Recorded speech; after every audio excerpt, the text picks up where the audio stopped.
second session. Okay.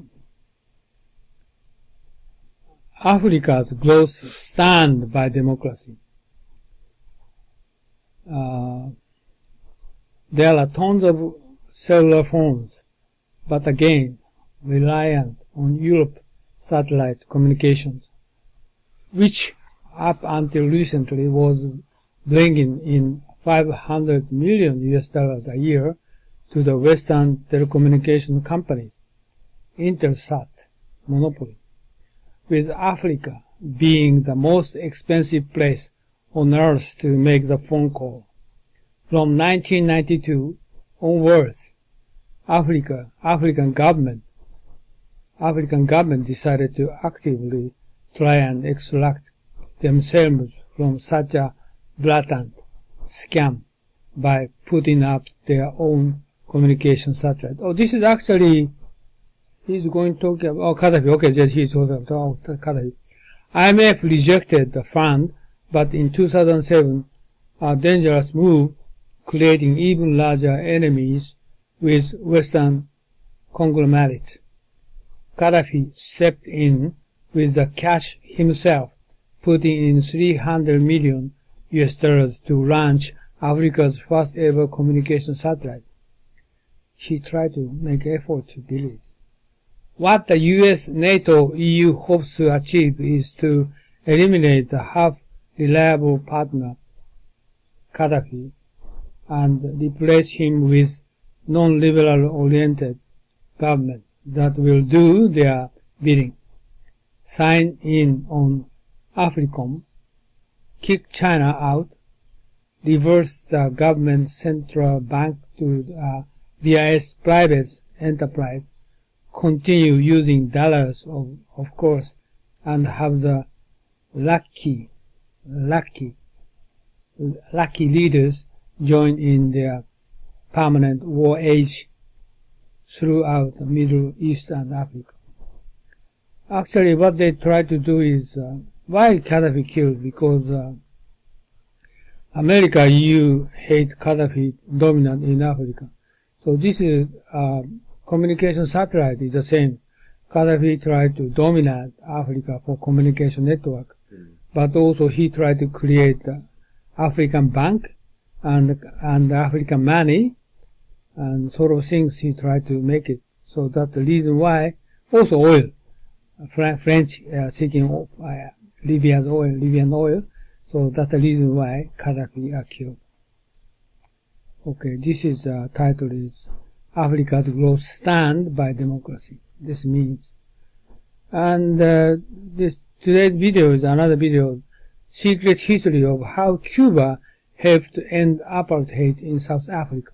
Okay, as the world focuses on Tuesday's historic handshake between President Obama and Cuban President Raul Castro, we look back at the pivotal role Cuba played in ending apartheid and why Castro was one of only 5 world leaders invited to speak at Nelson Mandela's memorial.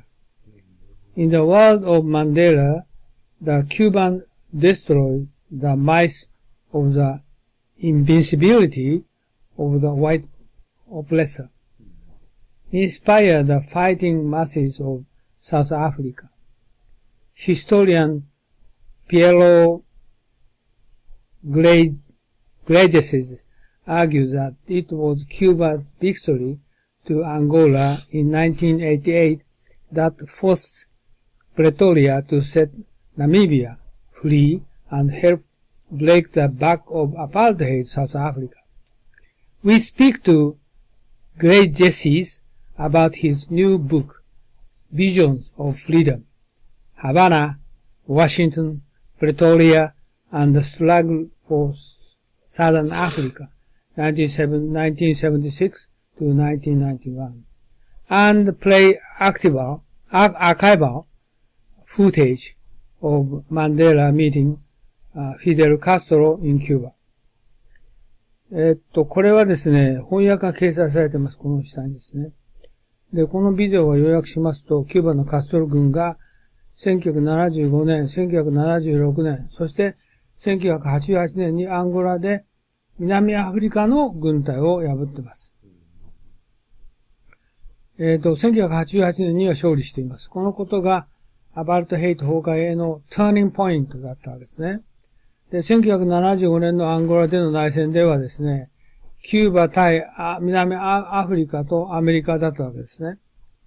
で、結局キューバが勝ちました。キューバは3万6千人の軍隊をアンゴラに送ったわけです。こうした南アフリカ軍に対しての勝利が白人や黒人の南アフリカの人たちへのインパクトは計り知れないものがあったわけです。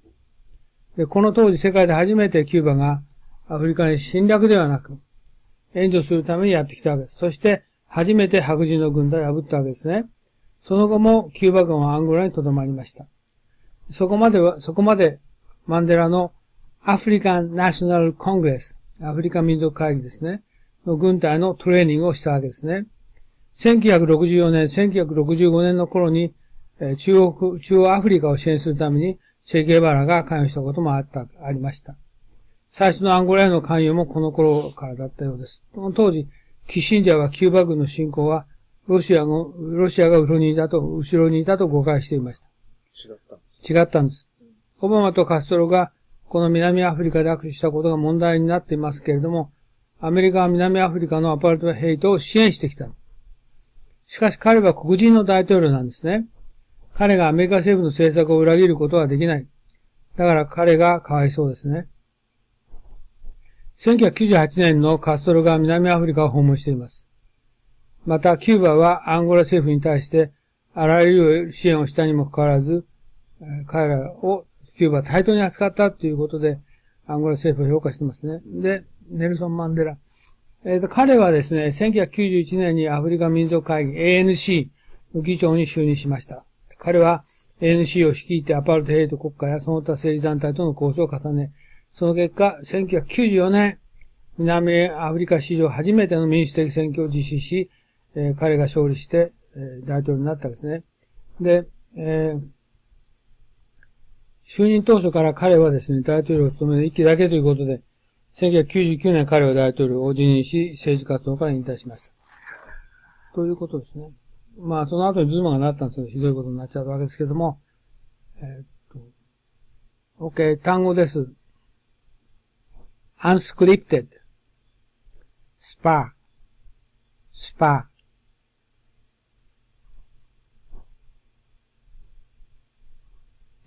dishearten,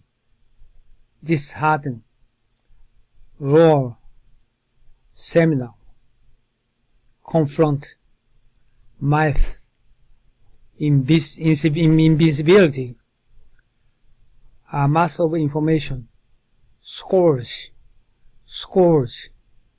glaze, あんまり使わない glaze, slated,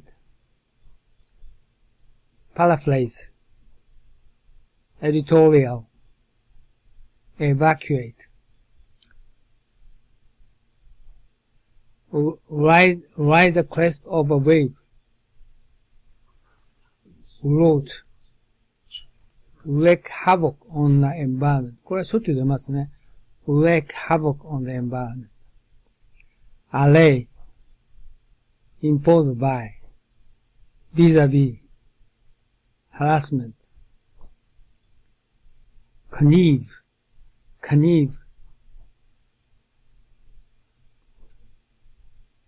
chronology,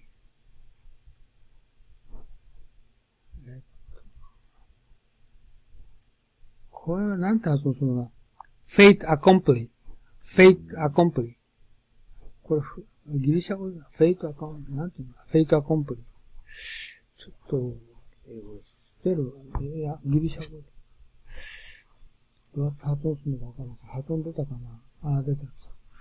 フランス語。fate accompli.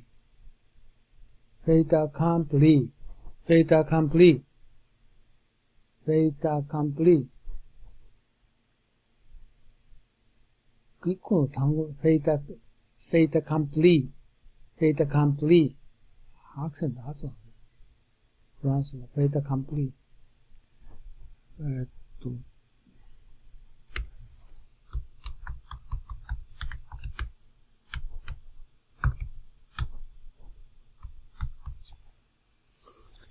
furor, pathetic, splendid ここまでかな。で、エジプトですね。それではビデオを見てみましょう。これはだから、キューバのビデオですね。これかな ?Okay, let's start. I'm Amy Goodman with Nermin Sheikh. We turn now to the historic moment Tuesday when President Barack Obama shook hands with Cuban President Raul Castro as both men participated in a memorial service for anti-apartheid leader Nelson Mandela in South Africa. The White House said the handshake was unscripted. It marked the first time a U.S. president has shaken hands with a Cuban leader since 2000. In Washington, Republicans expressed outrage over the exchange. During a hearing in the House, Republican Representative Ileana Ross-Lehtinen of Florida sparred with Secretary of State John Kerry, who said it did not represent any change in U.S. policy toward Cuba. Mr. Secretary, sometimes a handshake is just a handshake, but when the leader of the free world shakes the bloody hand of a ruthless dictator like Raul Castro, it becomes a propaganda coup for the tyrant. Raul Castro uses that hand to sign the orders to repress and jail democracy advocates. In fact, right now, as we speak, Cuban opposition leaders are being detained and they're being beaten while trying to commemorate today, which is International Human Rights Day. They will feel disheartened when they see these photos. Could you please tell the Cuban people living under that repressive regime that a handshake notwithstanding, the U.S. policy toward the cruel and sadistic Cuban dictatorship has not weakened? Thank you. Ladies and gentlemen, today is about honoring Nelson Mandela. And the president's at an international funeral with leaders from all over the world. He didn't choose who's there. They're there to honor Mandela. And we appreciate that people from all over the world and from all different beliefs and walks of life who appreciated Nelson Mandela and or were friends of his came to honor him. And I think, as the president said, I urge you to go read his speech, or if you didn't see it or haven't read it, because the president said in his speech today, honoring Nelson Mandela, he said, we urge leaders to honor Mandela's struggle for freedom by upholding the basic human rights of their... And would you say Raul Castro is upholding the basic human rights? No, absolutely not. The uproar over President Obama's handshake with President Raul Castro has drawn attention to the close relationship between the South African anti-apartheid movement and Cuba.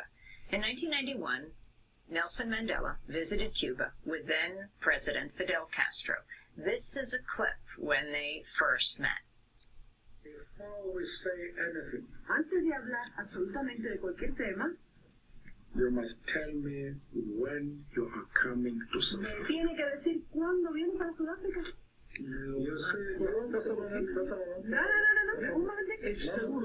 Mandela, The Castro. sooner the better. and we have had a visit from a wide variety of Invitado people. una gran cantidad de personas. And our friend Cuba, Y nuestro amigo Cuba, which helped us in training our people, que nos ayudó a entrenar a nuestra gente, gave us resources to que get nos dio on with our recursos, struggle, que nos ayudaron tanto a nuestra trained gente, our people. que as entrenó a nuestros doctors and so on. combatientes, a nuestros médicos. You have not come to our country. Cuba no ha venido a visitarnos, usted no ha ido a visitarnos. When are you coming? ¿Cuándo viene? No he visitado mi patria I surafricana. haven't visited my South African homeland La yet. quiero como una patria. I love it as a homeland. Y para el pueblo. I love it as a homeland as I love you and the South African When are people. you Well, for more on Cuba's key role in the struggle to end apartheid in South Africa, we're joined now in Washington, D.C. by Piero Gleises, professor of American Foreign. Okay, when this video made, 2013, a little bit old, but the content is very hot. Foreign Policy at the School of Advanced International Studies at Johns Hopkins University. He uses archival sources from the United States, South Africa, and Cuba to provide an unprecedented look at the history in his latest book, Visions of Freedom, Havana, Washington, Pretoria, and the Struggle for Southern Africa, 1976 to 91. You can read the book's prologue on our website at democracynow.org. Professor Iglesias, welcome to Democracy Now! Talk about this key relationship, why Cuba was so seminal to the anti-apartheid movement. Cuba is the only country in the world that sent its soldiers to confront the army of apartheid and defeated the army of apartheid, the South African army, twice, in 1975, 1976, and in 1988. And in Havana, when he visited Havana in July 1991, I won't be able to repeat exactly the words of Nelson Mandela, but Nelson Mandela said the Cuban victory, referring to the Cuban victory over the South Africans in Angola in 1988, destroyed the myth of the invincibility of the white oppressor and inspired the fighting masses of South Africa. Quito Cuanavale, which is a victory of the Cubans in Angola, is the turning point in the liberation of our continent and of my people from the scourge of apartheid. For a country that knows very little, Professor Iglesias, about the Cuban experience, its military intervention in Angola, can you step back for a moment and explain what President Castro, what Fidel Castro and these Cuban soldiers did? Sure. In 1975, you had the decolonization of Angola, Portuguese colony slated to become independent on November 11, 1975. There is a civil war between three movements. One supported by the Cubans had supported it over the years in its struggle against the Portuguese. The other two supported by South Africa and the United States. And the movement supported by the Cubans, the MPLA, which is in power in Angola today, having won free election, was on the verge of winning the civil war. And it was on the verge of winning the civil war, a paraphrase from what the CIA station chief in Angola at the time told me, because it was the most committed movement with the best leaders, the best program. And in order to prevent their victory, the victory of the MPLA, in October 1975, urged by Washington, South Africa invaded. And the South African troops advanced on Luanda, and they would have taken Luanda and crushed the MPLA if Fidel Castro had not decided to intervene. And between November 1975 and April 1976, 36,000 Cuban soldiers poured into Angola and pushed the South Africans back into Namibia, which South Africa ruled at the time. And these had an immense psychological impact. We're talking of South Africa, in South Africa, both among whites and among blacks. And the major black South African newspaper... This looks like World War II, Asian countries. 1975, Cuba attacked Angola and then won against South Africa army. White people, right? This was the first time, first time in Africa, black people won against white people. Paper, The World, wrote in an editorial in February 1976, at the moment in which the South African troops were still in Angola, but the Cubans were pushing them back. They had evacuated central Angola, they were in southern Angola, the writing was on the wall. In this newspaper, The World wrote, Black Africa is riding the crest of a wave generated by the Cuban victory in Angola.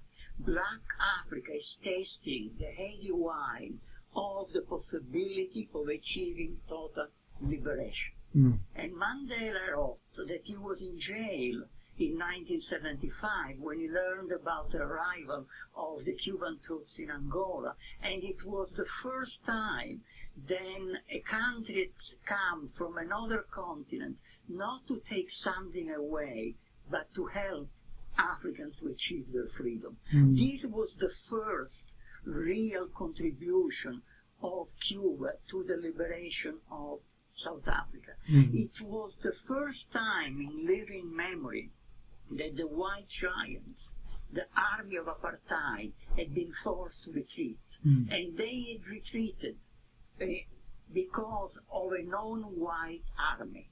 And in a situation of internal colonialism, this is extremely important. And after that, the Cubans remained in Angola to protect Angola from the South African army. Even the CIA acknowledged that the Cubans were the guarantee for the independence of Angola. It means Cuban army was so strong.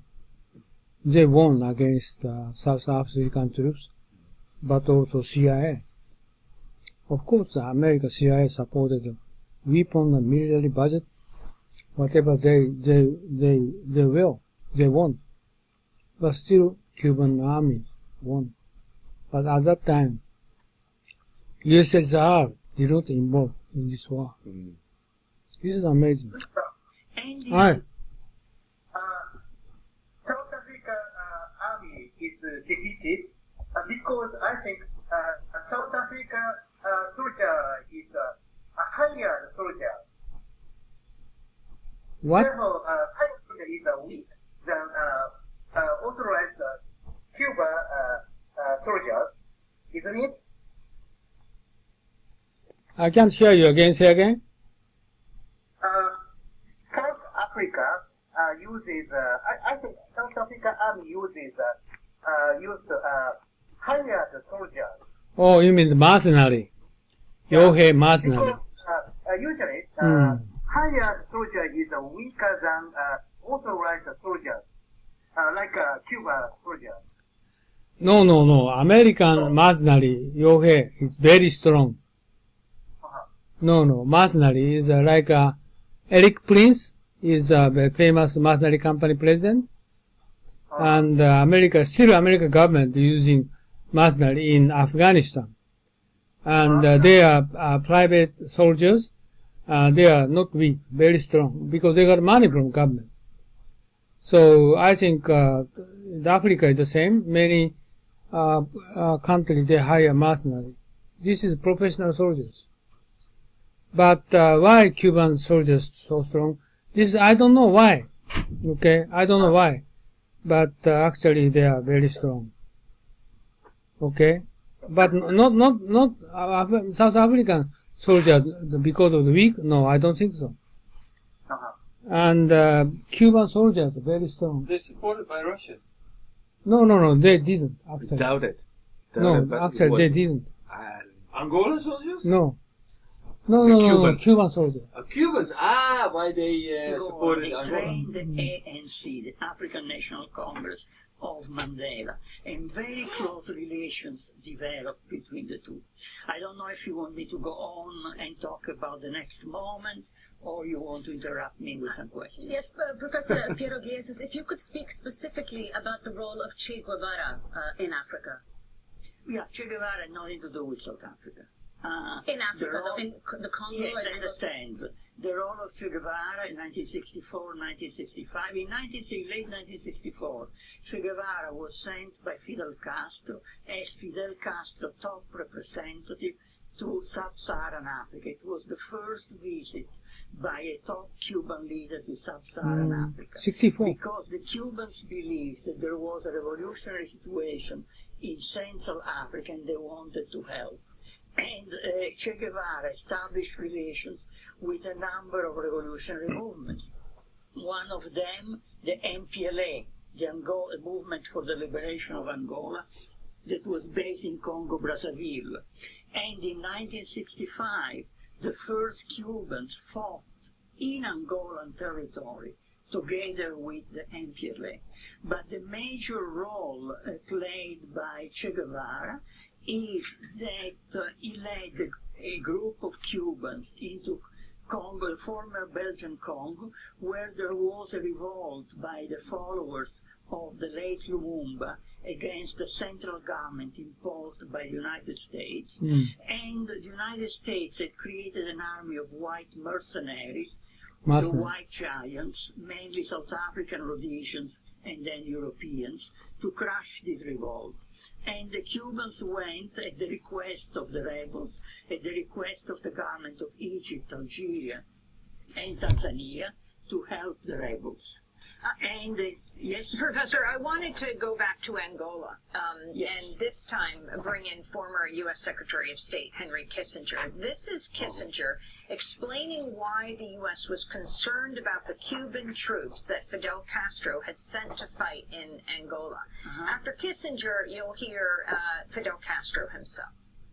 We thought, with respect to Angola, that if the Soviet Union could intervene at such distances from areas that were far from the traditional Russian security concerns, and when Cuban forces could be introduced to distant travel spots, and if the West could not find a counter to that, then the whole international system could be destabilized. It was a question of globalizing our struggle vis-à-vis the globalized pressures and harassment of the US. In this respect, it did not coincide with the Soviet viewpoint. We acted, but without their cooperation. Quite the opposite. President Fidel Castro and Secretary of State Henry Kissinger from the film CIA Angolan Revolution. Professor Glaesis. Okay, 2 points. One, Kissinger didn't mention that the Cubans intervened in response to the South African invasion and that the United States had connived with the South Africans and urged the South Africans to invade. So here there is a rather important issue of chronology. The second point is that in the last volume of his memoirs, Kissinger, who in general is a very arrogant person, acknowledges that he made a mistake. And the mistake he made was in saying that the Cubans had intervened as proxies of the Soviet Union. And he writes in his memoirs that actually it had been a Cuban decision and that the Cubans had intervened and confronted the Soviets to the fait accompli. And then he asks a question in his memoirs. Why did Castro take this decision? And Kissinger answers is that Fidel Castro was probably, I'm quoting, was probably the most genuine revolutionary leader then in power. So there are 2 Kissingers, if you want. And there is the Kissinger of his memoirs, where he says a few things that actually are true.